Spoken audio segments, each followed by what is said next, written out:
Folks here at the restaurant, of course, listening on ESPN 950 online at ESPN950am.com. Super Bowl 48 coming up on Sunday. Of course, everybody's excited with Michael Robinson out of Rana High School, Russell Wilson out of Collegiate representing Seattle Seahawks, and, of course, all of RVA. But there's another really strong Richmond connection to not just this Super Bowl, but past Super Bowls and Super Bowl commercials, Ed. Yeah, absolutely. I mean, I don't know if our football fan wannabes here in Richmond would know it, but VCU and our brand center's connection to the Super Bowl is very, very strong.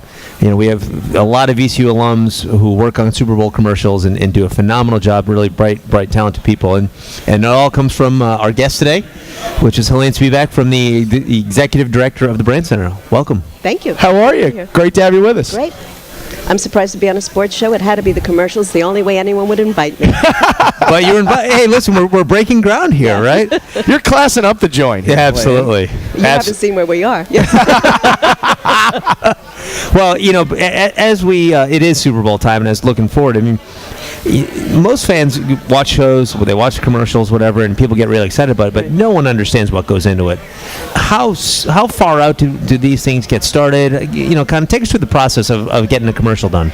There's so much more that goes into it now than one commercial. Years ago, which is when we had the surprise, everything would be revealed the day of the Super Bowl. They would go into it months and months and months before, and you'd have to get the right director, and everybody would be fighting to get those big names, and so it was a crowded field. But now, the day after Super Bowl, they're planning the next Super Bowl because it's not just a commercial anymore, it's all the events. It's an event now. It's an event. Yeah. Because if all you talk about is the Super Bowl commercial, you wait for it the day of, the day after, all of that stuff it's gone, all that money. But if you start 2 or 3 months before, you put out teasers for these commercials, then you're going into the Super Bowl, you actually are looking forward to them. Right. People are putting out print ads for a commercial that's going to run on the Super Bowl. It is a very big, expensive deal. How many people typically, on a Super Bowl ad campaign, how many people typically work on something like this? It's not just one person kind of whittling away at it, right? Not anymore, although it could be. In terms of production... If they're really, really smart, they could be. if they do really good whittling. Yeah. And have a lot of good friends that work for free. Yep. But you could do the production of it because of everything that's available now in technology. Yeah. You could do that a couple of weeks before. But in order to seed the buzz, in order to get people to share these commercials, they want viewership. Right. They don't just want that one massive viewership. They want these commercials to be shared. People going in saying, I can't wait to see the Volkswagen ad, which one of our students happens to have been involved with. Yep. We have 8 commercials in the Super Bowl that some of our alums have been involved with each of them. Wow. One of them is, I think, going to be one of the most talked about, which is the Volkswagen German engineers getting their wings. You'll see that. You could probably see it online now. I was just going to say, maybe we can pull it up. It's pretty amazing and very funny. And also we were involved, maybe not the same alum, with the Darth Vader one last year with the Power. Absolutely. Also which was huge. Huge. Yeah. But it takes many people. It maybe just takes one person or 2 people to get an idea, and then you bring in the directors and the producers and all of the interactive people and the media people that tell you where it should go. How do you get a buzz going for it? A commercial doesn't work as hard on its own. You have to. It takes not a village. It takes an entire team to get this thing off the ground. Well, and you had a long career before you came to the Brand Center, a long career in advertising. Yeah. For an ad agency, how big is it to have one of these commercials? I mean, is that a focal point for the entire year? Is it, in terms of? It's huge. I did. I had in my entire career. I had one Super Bowl commercial. Which was what? It was for an aspirin product, and it was with Leonard Nimoy for Aleve. Nice. Really? Yeah, it was a pretty well received commercial. That's great. You know, it's hard making that Vulcan sign. Yeah, it is. You have arthritis. Yes. You may end up accidentally making someone disappear. Someone else, exactly. But it was our entire focus because the client was Bayer. They didn't do them often. And if you're going to spend that much money, and it was down to the wire, and you have to get the right talent, you have to negotiate, it gets everybody involved. There were hundreds of people involved in that. Is there a formula? I mean, do you think there's a formula that makes a good Super Bowl ad funny, serious, thought-provoking? The only formula you'll see is there'll be babies, there'll be dogs, there'll be, all of that kind of stuff that either gets the Anheuser-Busch will usually do the heartstring stuff. Of course. But the formula is, the only formula is be spectacular. Yeah. If you've seen the stuff for, that's using the Matrix, One of them is using Lawrence Fishburne Sure. as his character in Yep. The Matrix, and it turns into a massively spectacular cars all over the place, and you have to cut through. If you have people waiting, it's very difficult to be on the Super Bowl if you're not spectacular, because people will notice that too. Yeah, and then it becomes a negative for you. Yeah. It really does, right? I mean, how much does a Super Bowl, the VCU Brand Center's alums or students doing it, how much does that help you when you talk about bringing students here to the Brand Center? What's so amazing is some of them just graduated 2 and 3 years ago. Yeah. To know that we're putting out basically professionals that are equipped to just hit the ground running and are capable of doing a Super Bowl commercial is what makes me, proud of the faculty and the quality of the student we get at Brand Center. They go out there, they hit the ground running, and they do it.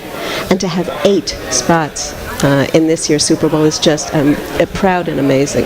Well, and you look at it, I don't know if a lot of our listeners would know, a 30-second spot costs $4 million. So that's a lot. And they're sold out. And they're sold out. Yeah. That's big business right there that the Brand Center students and alums are participating in. That's also, as you said, big business and tons of responsibility. Imagine that, that the $4 million is on your back, and it's like it's my spot. That's why it has to be spectacular, so people will carry it through. I think the most people want to see is who shared it on Facebook, who tweeted about it, who's talking about it now, and that's why they have teasers. I don't know if you've seen. I saw a really great one with the yellow M&M. There's something Really that's going to be happening with the yellow M&M. Oh, nice. No. I love yellow M&Ms. Well, I hope we'll be able Black to see and yellow it again. M&Ms mostly, but yeah. Is there another stage or platform on television that rivals Super Bowl Sunday for advertising? There used to be, but it used to be the Academy Awards, and they just don't do it anymore because we're award showed out. And there's just something special about the Super Bowl. There's something special about the get-together and the parties, and there's always been something special about the commercials because people will get their favorites and then want to see how does it measure against the favorites that are in the newspapers. And I got that one, and that one was mine, and I was right. It'd be nice if there was as much betting going on in the commercials as there is about the Super Bowl, but not that there's any betting on the Super Bowl. No, But I've not at seen all. kind of like charts and grading and stuff like that, rating the commercials. It's like they'll have a Super Bowl commercial bracket to see which one gets, there's no other event that's talked about the day after the commercials. I mean, people watch the Super Bowl sometimes to watch the Super Bowl commercials. Yeah, and I'm doing something 2 days after where we're going over just a local, the Richmond Ad Club, to go over what was most effective and kind of analyze. And that's the only way they can get kind of like a model. If this won this year, how do we outdo ourselves next year?